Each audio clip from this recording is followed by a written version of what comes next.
लागू केलेली आहे आणि आपल्या धाराशिव तालुक्यामध्ये ज्या येणाऱ्या जिल्हा परिषद आणि पंचायत समितीच्या निवडणुका आहेत त्याचे निवडणूक निर्णय अधिकारी म्हणून माननीय ओंकार देशमुख सर उपविभागीय अधिकारी धाराशिव काम बघणार आहेत.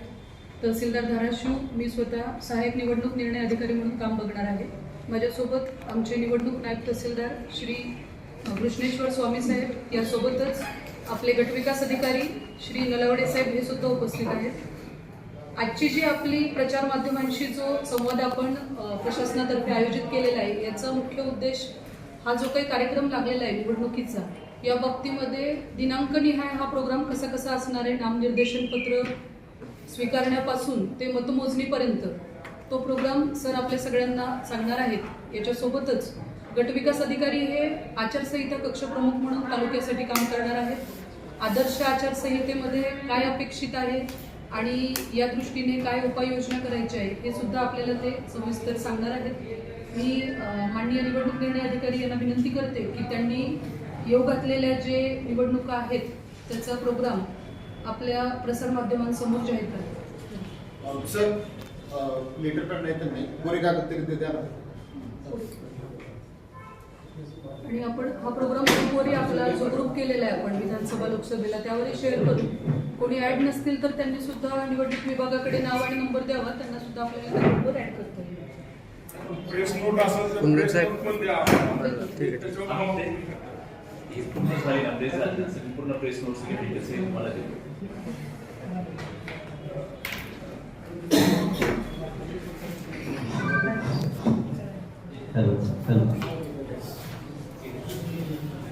नमस्कार, मी ओंकार देशमुख उपविभागीय अधिकारी तथा निवडणूक निर्णय अधिकारी जिल्हा परिषद आणि पंचायत समिती धाराशिव.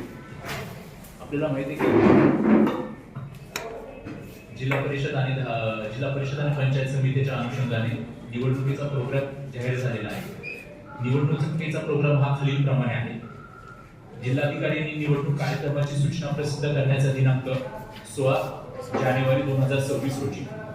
नामनिर्देशन पत्र देण्याचा कालावधी दिनांक 16 जानेवारी ते 20 जानेवारी सकाळी 11 ते दुपारी 3 वाजेपर्यंत आणि 21 जानेवारी रोजी सकाळी 11 ते दुपारी 2 वाजेपर्यंत.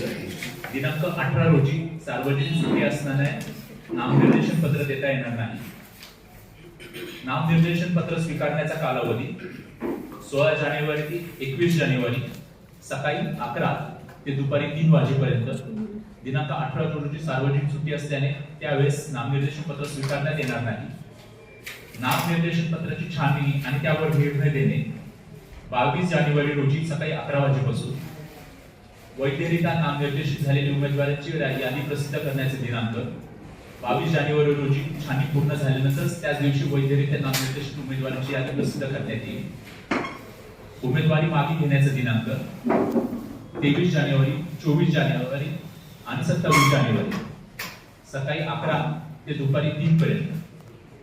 दिनांक 25 आणि 26 जानेवारी सार्वजनिक सुट्टी असल्याने उमेदवारी मागे घेण्याची नोटीस देता येणार नाही. निवडणूक लढवणाऱ्या उमेदवारांची यादी प्रसिद्ध करण्याचा आणि निशाणी वाटप दिनांक 27 जानेवारी रोजी दुपारी 3:30 नंतर.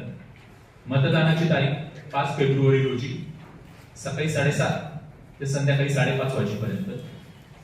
मतमोजणीची तारीख 7 फेब्रुवारी रोजी सकाळी 10 वाजेपासून आणि निवडून आलेल्या सदस्यांची नावे शासन राजपत्रात प्रसिद्ध करणे 10 फेब्रुवारी पर्यंत. अशा रीतीने आपला निवडणुकीचा कार्यक्रम आहे. यासाठी जिल्हा परिषदेमध्ये साधारणतः 12 आपले गट आहेत आणि पंचायत समितीचे 24 आपले गण आहेत. संबंधित निवडणूक ही आपल्या धाराशिव तालुक्यातील 274 केंद्रावर घेण्यात येणार आहोत आणि या 274 केंद्र आपली जी केलेली आहे त्यामध्ये आपण साधारण 24 झोनल ऑफिसर नेमलेले आहेत. प्रत्येक गटनिहाय एक झोनल ऑफिसर असणार आहे आणि संबंधित झोनल ऑफिसरची जबाबदारी असणार आहे की तिथेच निवडणुका योग्य रीतीने पार पाडल्या जातील. याच्यासाठी आपण 24 रूट फायनल केलेले आहे. या 24 रूटनुसार वाहतुकीची व्यवस्था करण्यात येईल. आता दिनांक 16 पासून म्हणजे उद्यापासून आपले नॉमिनेशन प्रक्रिया चालू होत आहे. तर ह्या नॉमिनेशन प्रक्रियेसाठी आपल्या कार्यालयामार्फत त्यांना नॉमिनेशन पेपर्स जे रिकामे असतील, कोडे असतील ते देण्यात येतील. त्यासाठी आपण किंमत 100 रुपये ठेवलेली आहे. त्याचप्रमाणे आज रोजी आपण नॉमिनेशन पेपर बरोबर आपल्याला काय काय कागदपत्रे लागणार आहेत ही कागदपत्रांची यादी सुद्धा प्रसिद्ध करणार आहोत. याच्यामध्ये साधारणतः तुमचे शौचालय असल्याबाबत आणि त्याचा नियमित वापर करण्यात असल्याबाबत, तुमचे गुन्हेगारी पार्श्वभूमीचे पत्र, तुमच्याकडे ग्रामपंचायत कोणतीही थकबाकी, घरपट्टी, पाणीपट्टी बाकी नाही असे ग्रामपंचायतीचे तुम्हाला बेबाकी प्रमाणपत्र लागणार आहे. त्याचप्रमाणे तुमचे 12 सप्टेंबर 2001 नंतर 2 जिवंत अपत्य असल्याबाबतचे घोषणापत्र लागणार आहे. हे सर्व जी काही घोषणापत्रांची यादी असेल ती यथावकाश आपल्या तहसील कार्यालयामध्ये प्रसिद्ध करण्यात येईल. ही घोषणापत्रे एका साध्या कागदावर मात्र नोटरी केलेल्या असणे अपेक्षित आहे. नोटरी केलेली जिथे नोटरी केलेली नसेल किंवा ज्या घोषणापत्रावर सह्या केल्या नसेल अशा ठिकाणीच आपले नॉमिनेशन पत्र रिजेक्ट होतील. नॉमिनेशन पत्र दाखल करताना आपल्याला काही फी भरावी लागणार आहे. तर यासाठी सर्वसाधारण कॅन्डिडेटसाठी 1000 रुपये, जिल्हा परिषदेसाठी आणि पंचायत समितीसाठी 700 रुपये आणि आरक्षित प्रवर्गासाठी जिल्हा परिषदेसाठी 500 रुपये आणि पंचायत समितीसाठी 350 रुपये अशी आपली फी असणार आहे. आता यासाठी जो उमेदवार आहे आपल्याकडे साधारणतः 55 जिल्हा परिषदेचे गट आहे. तर त्यानुसार 6 लाख रुपये ही जिल्हा परिषदेच्या उमेदवारांसाठी खर्च करण्याची लिमिट असणार आहे आणि 4.5 लाख रुपये पंचायत समितीसाठी उमेदवाराची खर्च लिमिट आहे. हे सर्व करताना संबंधितांनी स्वतंत्र बँक खाते उघडणे अपेक्षित आहे आणि या बँक खात्यामधूनच सर्व खर्च एकतर चेक मार्फत असेल, बाकी UPI ID असेल त्याच्या मार्फत करणे अपेक्षित आहे.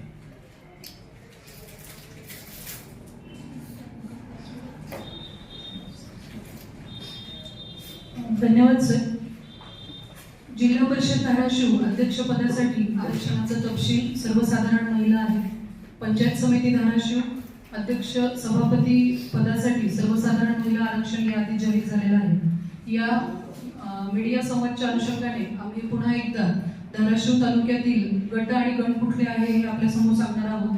यामध्ये जे 12 गट आहेत त्यामध्ये 17 टोकी, 18 पळसप, 19 कोंड, 13 एडशी, आंबेजवळगाव, उपळा, सांजा, पाडोळी, केशेगाव, बेंबळी आणि वडगाव सिद्धेश्वर एवढे जिल्हा परिषदचे गट आहेत. याचा जो आरक्षण सांजा, पाडोळी, मी परत एकदा शांततेने परत एकदा सांगते, ढोकी, पळसप, कोंड, 13, येडशी, आंबेजवळगाव, उपळा, उपळामा, सांजा, पाडोळी, केशेगाव, बेंबळी आणि वडगाव सिद्धेश्वर असे 12 जिल्हा परिषदेचे गट आहेत. आणि यानंतर आपण 24 जे पंचायत समितीचे निर्वाचक गण आहेत ते सुद्धा आपल्या समोर आम्ही सांगणार आहोत. याच्यामध्ये ढोकी 33 ढोकी, 34 गोवर्धनवाडी,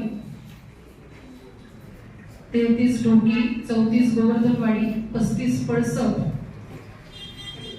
36 जागजी, 37 कोंड, 38 किल्ला, 39 तेर, 40 आळणी, 41 एडशी, 42 कसबे तडवळे, 43 आंबेजवळगा, 44 शिंगोली, 45 उपळा,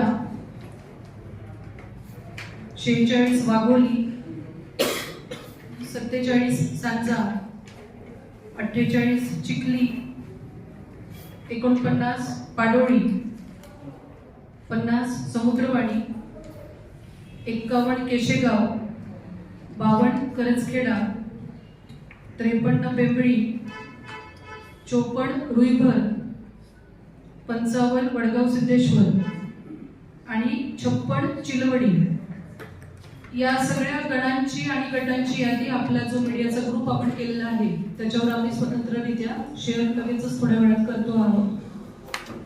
आता सरांनी आपल्याला नामनिर्देशनाबाबतीमध्ये संक्षिप्त कल्पना दिलेली आहे. या अनुषंगाने आम्हाला सर्व प्रसार माध्यमांना हे पण सांगायचं आहे की आजपासूनच आपण वेगवेगळ्या कक्षांची रचना तहसील कार्यालय धाराशिव जे की निवडणूक निर्णय अधिकारी यांचं कार्यालय यापुढे 20 दिवस असणार आहे. यामध्ये वेगवेगळ्या कक्षांची रचना आपण आज दुपारपासून सुरू करत आहोत. त्यामध्ये आचारसंहिता कक्ष प्रमुख आपल्यासोबत आहेत, गटविकास अधिकारी. त्यांचा नलावडे साहेबांच्या कक्षाची आजपासूनच तो कक्ष सुरुवात झालेली आहे. यासोबतच पुढे जेव्हा विविध सभा रॅली असतात त्याला विविध परवाने देण्यासाठी विविध विभागांचे जे एकत्रित कर्मचारी आपण बसवतो सिंगल विंडो कक्ष तो सुद्धा आपण कार्यान्वित करणार आहोत. त्यामध्ये पोलीस विभाग, महसूल विभाग, ग्रामपंचायत विभाग या सगळ्यांचे कर्मचारी एकाच जागी बसून या सगळ्या परमिशन जलद गतीने कशा देता येतील या दृष्टीने प्रयत्न करतील. यासोबत आपण क्षेत्रीय अधिकारी जे नेमणार आहोत आणि SST, FST, BST आणि VVT पथक ते सुद्धा उद्यापर्यंत ते सगळे ऑर्डर इश्यू होऊन ते सगळं कार्यान्वित होणार आहे. यासोबतच आपण मतदार यादी चिन्हांकित करत असतो. पोस्टल विभाग आपण चालू करणार आहोत याच कार्यालयामध्ये. ज्यांचं पोस्टल वोटिंग असेल, जे प्रत्यक्ष येऊन मतदान करू शकत नाही अशी. आणि पुढे अनुषंगाने आपण नामनिर्देशन संपल्यानंतर 2 प्रशिक्षण आपण निवडणूक विषयक घेणार आहोत. तर निवडणूक विषयक प्रशिक्षणाविषयी आपण त्या वेळेला त्या टप्प्यावर दैनंदिन माहिती आपल्या माध्यम ग्रुपवर शेअर करणार आहोत. आपलं औद्योगिक प्रशिक्षण संस्था जी आहे तीच आपलं सेंटर असणार आहे. तिथेच आपले स्ट्रॉंग रूम असणार आहे, तिथेच काउंटिंग हॉल असणार आहे आणि EVM रिलेटेड जे काही फर्स्ट लेवल चेकिंग ते उद्या आपलं असणार आहे, उद्या आणि परवा. त्या बाबतीतही माध्यमांना आम्ही सूचना देत आहोत की राजकीय पक्षांना सुद्धा आम्ही त्याची कल्पना दिलेली आहे. उद्या आणि परवा FLC ITI ला चालणार आहे EVM मशीनची. यासोबतच अजून जे ग्रुप असतात, कर्मचारी व्यवस्थापन कक्ष आहे, मतदार यादी कक्ष आहे, त्यानंतर FST, SST संनियंत्रण कक्ष, आचारसंहिता कक्ष या सगळे कक्ष आज जास्तीत जास्त उद्या दुपारपर्यंत हे सगळे कक्ष सेट करण्याचा प्रशासनाचा मानस आहे. या पत्रकार परिषदेच्या अनुषंगाने विविध टप्प्यावर जी काही माहिती आपल्याला लागणार आहे ती देण्यासाठी आम्ही पूर्णपणे प्रयत्न करणार आहोत. जे दैनंदिन आपल्याला नामनिर्देशन पत्र प्राप्त होणार आहे त्यामध्ये एका उमेदवाराला 4 पर्यंत नामनिर्देशन पत्र दाखल करता येतात. मग उमेदवार आणि अर्ज संख्या ही संख्या सुद्धा आणि छाननी झाल्यानंतर आणि अंतिम उमेदवाराची यादी ही सगळी आपण आपल्या ग्रुपवर शेअर करणार आहोत. काही नवीन इथे माध्यम प्रतिनिधी असतील की जे विधानसभा लोकसभेच्या आधी बनवलेल्या ग्रुपवर नसतील तर त्यांनी निवडणूक नायब तहसीलदारांकडे आपलं नाव आणि नंबर द्यावा जेणेकरून त्यांना आपल्याला त्या ग्रुपवर ऍड करता येईल. मी गटविकास अधिकारी नलावडे साहेब यांना विनंती करते की त्यांनी आदर्श आचारसंहितेबाबतीत जे आपल्याला महत्त्वाचे काही मुद्दे शेअर करायचे आहेत त्याला सुरुवात करावी.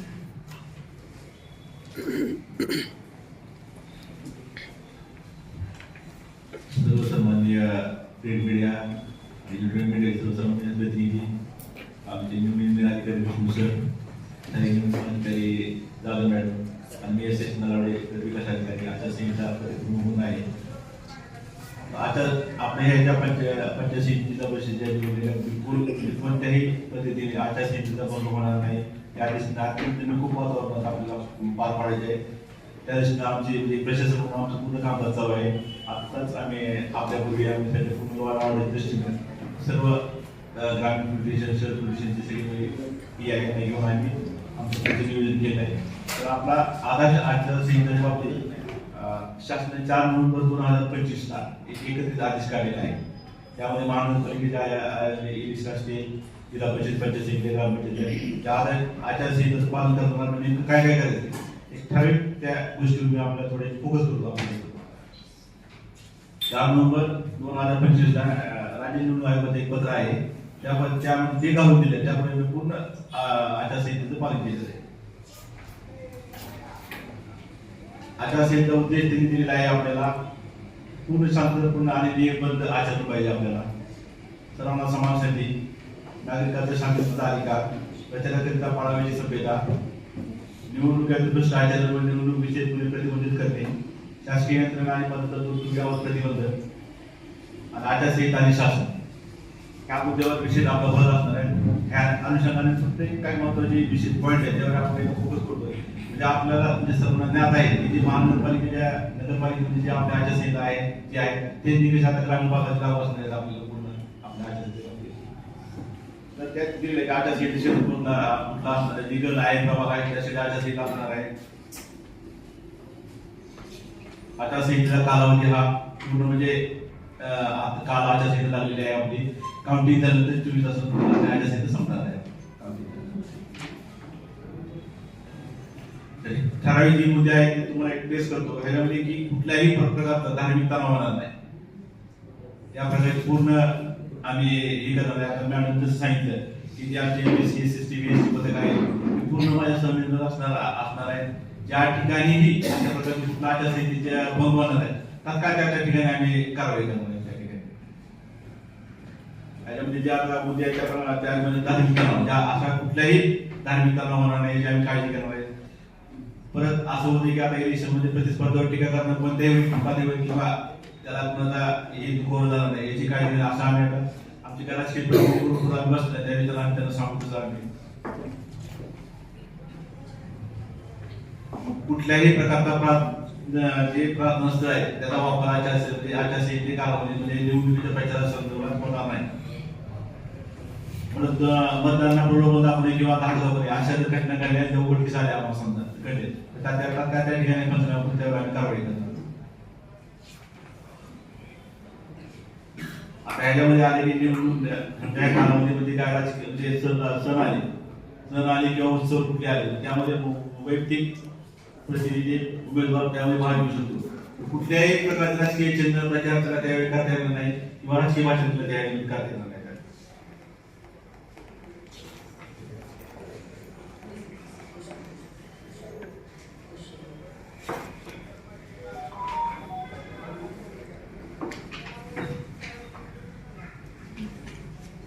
प्रचाराच्या संदर्भात एक गोष्ट आहे की नगर परिषदेला आपल्या आदल्या दिवशी 12 वाजता प्रचार संपला, 10 वाजता प्रचार संपला होता.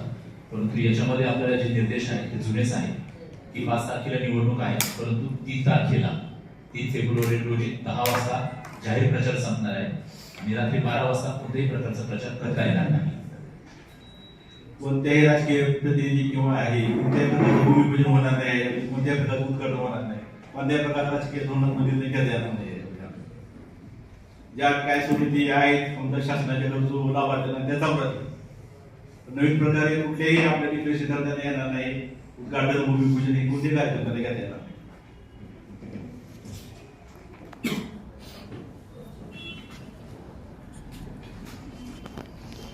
आणि इलेक्ट्रॉनिक मीडिया आणि जो आहे आपले सर आपली हे आहे मीडिया आणि सर कमिटी आहे ते पुन्हा आमची 24 तासाची सिस्टम असणार यावर आपल्याला त्यामध्ये कुठं आम्हाला वाटते का आता सिद्ध व्हायला आम्ही तात्काळ त्या ठिकाणी कारवाई करू.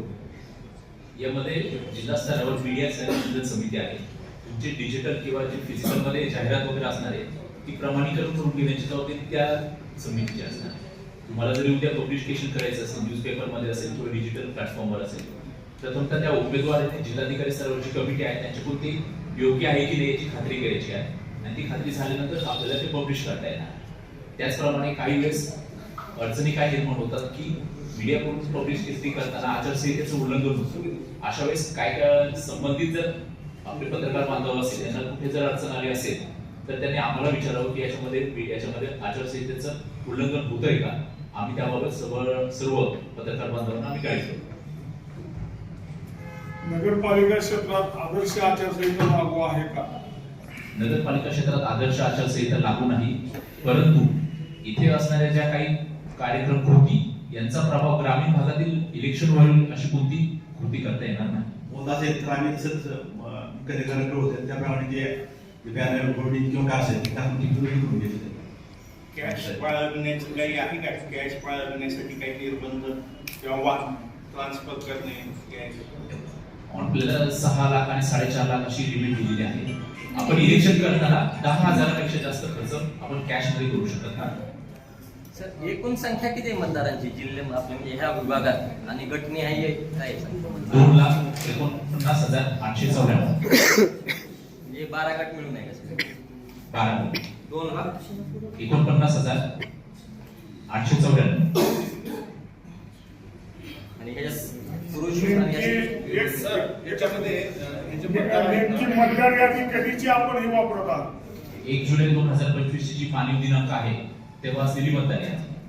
नाही पण आमचं म्हणजे आम्हाला अशी माहिती मिळाली 31 ऑक्टोबर 2024 ची मतदार यादी फायनल झालेली ती मतदार यादी आपण वापरत आहात. नाही 1 जुलै 1 जुलै 2025 1 जुलै 2025 ती कट ऑफ डेट म्हणजे पुरवणी वगैरे म्हणजे जे म्हणजे नव्याने आता मतदार नोंदणी झालेले आहेत त्यात त्यांचा समावेश आहे. नाही 1 जुलै 2025 ला जे काही मतदार अस्तित्वात असतील इलेक्शन कमिशन ऑफ इंडियाच्या मतदार यादीमध्ये त्यांचं नाव असेल तीच यादी आपण ग्राह्य धरतो.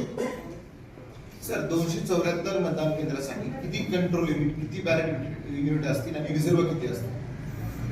274 साठी आपल्याला साधारणतः आपण 330 आपण कंट्रोल युनिट धरतो आणि त्याच्या साधारणतः दुप्पट आपण बॅलेट युनिट आपण ग्राह्य धरतो.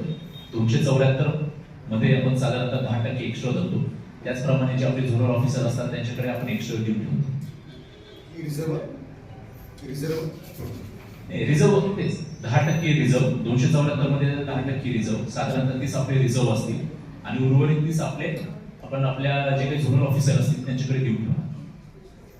नॉमिनेशन नंतर जेव्हा अंतिम उमेदवार यादी लागेल त्यानुसार आपल्याला अंदाज येईल की बॅलेट युनिट आपल्याला नेमकी किती लागणार आहे. सर किती मतदान केंद्र पाडू ते असणार आहे का? नवीन महापालिकेत आता ते पीएडी युनिट वापरलं गेलं ते असं आहे का? नाही सर दिव्यांग बांधवासाठी काय म्हणजे कशी व्यवस्था असणार आहे?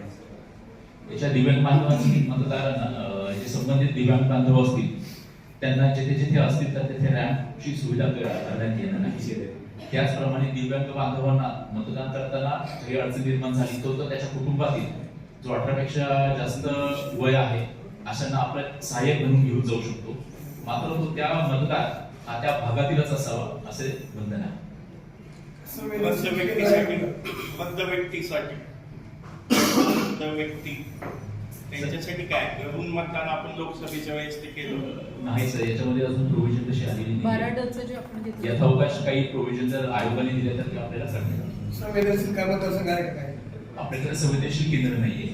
जे इलेक्शन कमिशन ऑफ इंडियाचे गाईडलाईन्स आहेत त्याच्यानुसार एकही आपल्याकडे असेल. उमेदवारी अर्ज अर्ज भरताना तुम्ही मगाशी 1000 रुपये फीस 1000 रुपये फीस सांगितली. फीस आहे की डिपॉझिट आहे? डिपॉझिट आहे डिपॉझिट. अनामत सर आदर्श मतदान केंद्रासाठी आणि ओपनसाठी त्यात काय बदल आहे? राखीव प्रवर्गाचा जर उमेदवार असेल तर त्याच्यामध्ये जिल्हा परिषदेसाठी 500 रुपये आणि पंचायत समितीसाठी 350 रुपये. आता याच्यामध्ये जर एखादा राखीव उमेदवार सर्वसाधारण जागेवरून लढत असेल इच्छुक असेल मात्र त्याचे जे सर्टिफिकेट असेल कास्ट सर्टिफिकेट त्याने ते दाखवणं अपेक्षित आहे ते बरोबर जोडणं अपेक्षित आहे मग त्या संबंधितच त्याचे बेनिफिट भेटते. आदर्श मतदान केंद्र किती आहे आणि पिंक मतदान केंद्र किती आहे? आपण पिंकून 1 करणार आहोत. आदर्श मतदान केंद्र 1 आहोत. दिव्यांगासाठी 1 आहोत. उमेदवारी अर्ज सर ऑनलाईन असणार का ऑफलाईन? ऑफलाईन अर्ज. ऑफलाईनच ऑनलाईन. सर या जिल्हा परिषद आणि पंचायत समितीच्या निवडणुकीमध्ये उमेदवाराच्या नावाचा क्रम काय असणार? याच्यामध्ये जे पहिल्यांदा नवीन आलेल्या निर्देशानुसार राष्ट्रीय स्तरावरचे जे इलेक्शन कमिशन ऑफ इंडियाने मान्यता प्राप्त केलेले राष्ट्रीय पक्ष आणि राज्यस्तरीय पक्ष हे पहिल्यांदा येतील. त्याच्यानंतर क्रम असणार आहे इतर राज्यातील मान्यता प्राप्त पक्ष, तिसरा आहे नोंदणीकृत अमान्यता प्राप्त पक्ष आणि चौथा असा येणार आहे की अपक्ष. आता याच्यामध्ये सुद्धा सिरियल लावताना पहिले आपण आडनावाने त्यांचा क्रम डिसाईड करणार आहोत आणि संबंधितांना त्यांचं नाव कशा प्रकारे मतपत्रिकेवर पाहिजे आहे हे त्यांच्या पत्रावर लिहून मतदान केंद्रामध्ये उमेदवार किंवा आपले मतदार असते त्यांना मोबाईल अलाउड नाही. जिथे जिथे मागणी होईल किंवा जिथे पोलीस यंत्रणेच्या रिपोर्ट्स येतील आम्हाला आवश्यक आहे अशा ठिकाणी आपण व्यवस्थित करणार आहोत. 100 मीटरच्या आत नाही सर. आपल्याला जे काही लागत असेल ते संबंधित पोलिसांना सांगून तुम्हाला जे काही फोटो वगैरे असेल व्हिडिओग्राफी असेल ते आपण देऊ पण आतमध्ये नाही. ज्याच्यामध्ये जर काही गाईडलाईन्स आले आम्ही वरिष्ठांचं मार्गदर्शन घेऊन तसं आपण प्रेसला पण करू. एखाद्या उमेदवारावरती आक्षेप घेण्यात आला तर त्याचा निर्णय कशा प्रकारे देणार आहात आपण, किंवा असंच नगरपालिकामध्ये जसं घडलं तसं घडणार आहे का? उमेदवारावर आक्षेप घेतला तर जो आक्षेपदार असणार आहे त्याच्या बर्डन ऑफ प्रूफ त्याच्यावर असणार आहे. दिलेला आक्षेप बरोबर आहे याचे पुरावे जर सादर केले तर त्याच्या बाबतीत त्याचा निर्णय घेण्यात येईल. परंतु नगरपालिकेप्रमाणे आता सध्या जी अभिलाची तरतूद आहे ती मात्र रद्द करण्यात आली. मतदानाच्या वेळी 500 मीटर मतमोजणीच्या वेळी प्रेसला तुम्ही नगरपालिकेत अलाउ केलं होतं, तर आता वेगळं काय? याबाबत वरिष्ठ स्तरावरचं मार्गदर्शन करून आम्ही आपल्याला कळवलं. कारण मागच्या नगरपालिकेच्या निवडणुकीत आम्ही मागच्या अनेक निवडणुका करतो, तर त्याच्यात 5-5 जणांना तरी मध्ये सोडून त्याचं व्हिज्युअल घ्यायला किंवा फोटो घ्यायला असं अलाउ केलेलं होतं. सगळे एकाच वेळी विशेष म्हणजे लोकसभा विधानसभा निवडणुकीच्या वेळेस सुद्धा आम्हाला सोडलं. आणि यावेळी त्या नगरपालिकेच्या मतमोजणीच्या बाहेर नगर परिषदेच्या सोडलंच नाही. तिथं काउंटिंगचे डेट झेरॉक्स मिळत नव्हते, तिथं पेपर म्हणजे टीव्ही लावलेला नव्हता, काहीच म्हणजे मतमोजणीच्या वेळी फार पत्रकारांची हे झाली. मागच्या वेळेस जे काही गोष्टी घडलेल्या आहेत त्याची पुनरावृत्ती होणार नाही याची काळजी आता आम्ही घेऊ आणि त्याची तयारी आतापासूनच चालू केली. नाही ना अलाउडच करण्यासंदर्भात याबाबत मार्गदर्शन घेऊन आपण सर्वांना समान सूचना देऊ. सर मतमोजणी जी आहे ना एक जणाची म्हणा की सगळ्या जणांची एकदाच सुरू होणार? अजून त्या बाबतीत काही रिसर्च केलेलं नाहीये. एकदा आपल्याला आल्यानंतर साधारणतः किती उमेदवार होतात, म्हणजे किती बॅलट राहतात त्याच्यानुसार आपण ते डिसिजन घेऊ शकतो. सर आचारसंहिता भंगाची तक्रार नेमकी कशी नोंदवायची? सीबीजी लॅब त्यामध्ये असणार आहे की ऑफलाईन नोंदवता येणार? याच्यामध्ये आचारसंहितेमध्ये जो तक्रारदार असेल यावेळेस सीबीजीची प्रोव्हिजन नाहीये आपल्याकडे राज्य निवडणूक आयोगाकडे. तर त्याच्यावरची समजा ऑडिओ व्हिडिओ काही पुरावे असेल तर आपले आचारसंहिता प्रमुख नलवडे सर यांच्याकडे तुम्ही तक्रार नोंदवू शकता. त्या बाबतीत नलवडे सर संबंधित फ्लाइंग स्क्वॉड असेल, VST असेल यांच्याशी संपर्क साधून त्याच्यावर पुढील कारवाई करते. सर सध्या मुख्य प्रचार हा मोबाईलवर म्हणजे सोशल मीडियावर होतो, तर त्या सोशल मीडियावर काय म्हणजे निगराणी ठेवण्यासाठी किंवा वॉच ठेवण्यासाठी काही यंत्र आपल्या सायबर सेल आहे. काही जर तक्रार आली याच्यामध्ये सोशल मीडियावर काही आक्षेपार्ह गोष्टींचा प्रसार होतोय तर ती तक्रार करून ते तात्काळ निकालात काढण्याचं आणि जे आक्षेपार्ह मजकूर वगैरे असेल तो काढण्याची जबाबदारी सायबर सेल करण्यात. सर आता याच्यामध्ये दुबार मतदार किती आहेत आणि त्या संदर्भात आपला काय निर्णय आहे? दुबार मतदार आणि एकूण दुबार मतदार किती आहेत? दुबार मतदारांची संख्या आम्ही तुम्हाला यथोचित कळवतो, परंतु याच्या आधी दिलेल्या सूचनेनुसार जिथे दुबार मतदार असेल एकतर इलेक्शनच्या अगोदर संबंधिताने आपल्याला प्रेफरन्स द्यायचा आहे की आम्ही कुठे दुबार मतदार असलेले परंतु आपण कुठे मतदान करणार हे त्यांनी कळवायचं आहे, किंवा इलेक्शनच्या दिवशी संबंधित दुबार उमेदवारांनी आम्ही एक फॉर्म देणार आहोत, तो फॉर्म भरून संबंधित केंद्रात लक्ष दिल्यानंतर त्या उमेदवार जो मतदार असणार आहे त्याला त्या मतदान केंद्रावर आपण मतदान करू. मतदार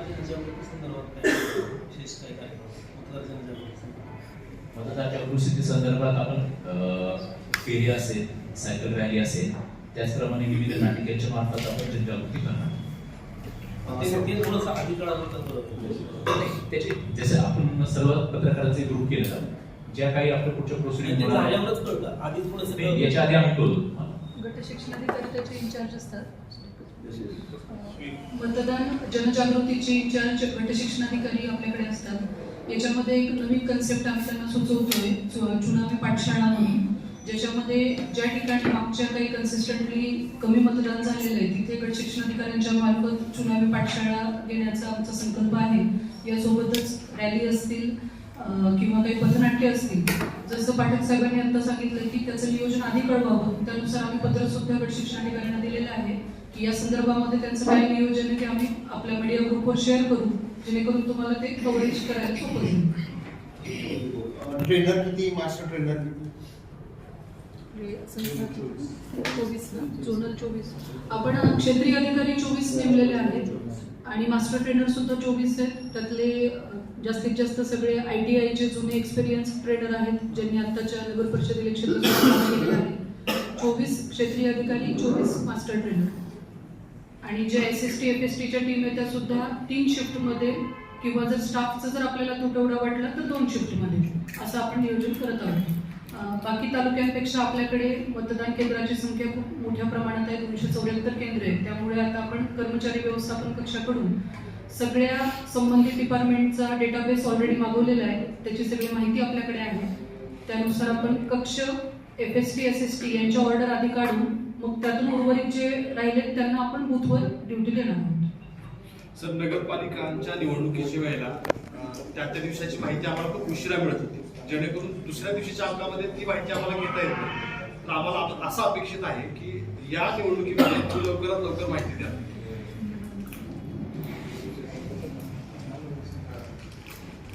म्हणजे किमान 4 वेळेपर्यंत किती फॉर्म आले काय नाही हो या नाही संदर्भात यावेळेस आपण जे ग्रुप केलेले आहे त्याच्यामध्ये जी काही तुमची अपडेटेड इन्फॉर्मेशन असेल, विविध प्रकारची माहिती असेल, दररोज आलेले अर्ज, त्याच्या स्क्रुटिनी वेळच्या वेळेस फायनल झालेली यादी, ही सर्व तुम्हाला ऑनलाईनच आपण देतो. रात्री उशिरा काही नाही, 4 नाही आमच्याकडे रेडी झालं ना, आमच्याकडे रेडी झाल्यानंतर तुम्हाला 7 नाही, तारखेला आम्ही पूर्ण प्रयत्न करू यावेळेस की तसं होणार नाही, विलंब होणार नाही. ग्रुप आपण ऑलरेडी आपला ऍक्टिव्हच आहे ग्रुप तो आधीपासून. आता दैनंदिन काही कुठे मीटिंग होतात किंवा काही सूचना असतील, काही आम्हाला वेगळं शेअर करायचंय ते आम्ही त्या ग्रुपवर अपडेट करू आणि लवकरात लवकर माहिती आपल्याकडून देण्यात येईल निवडणुकीबद्दल. एखादी निवडणूक बिनविरोध जर निघाली तर त्याच्या संदर्भात काय गाईडलाईन्स आहेत निवडणूक आयोगाच्या? कारण की नंतर काही पक्ष हायकोर्टामध्ये गेले बिनविरोधच्या विरोधात. याच्यामध्ये जिथे बिनविरोध निवडणूक होणार आहे त्या संबंधी माहिती आम्ही माननीय जिल्हाधिकारी महोदयांना देणार आहोत आणि माननीय जिल्हाधिकारी महोदय राज्य निवडणूक आयोगाशी संपर्क साधून पुढील निर्देश ते करून प्राप्त करतील. त्याच्या संदर्भात काही गाईडलाईन्स आहेत? कारण त्यात भेटवस्तू देण्याचे प्रकार धार्मिक कोणत्याही कार्यक्रमावर याच्यामध्ये बंधन नाहीये. संबंधित जर एखादा प्रतिनिधी उमेदवार हा जर त्या संघटनेचा किंवा त्याचे असलेलं एखादा कार्यकर्ता असेल तर त्याचा तो नाव असू शकतो, फोटो असू शकतो, मात्र त्या संबंधित कार्यक्रमामध्ये तो स्वतःचा प्रचार कुठेही करू शकत नाही. तो कुठल्या पक्षाचा उमेदवार आहे, तो कुठून निवडणूक लढवत आहे याचा त्याला काही वापर करता येणार नाही. त्याचप्रमाणे त्याला भेटवस्तूही देता येणार नाही आणि जेवण किंवा खाणं जे काही तिथे देण्यात येतं तेही गोष्टीवर प्रतिबंधित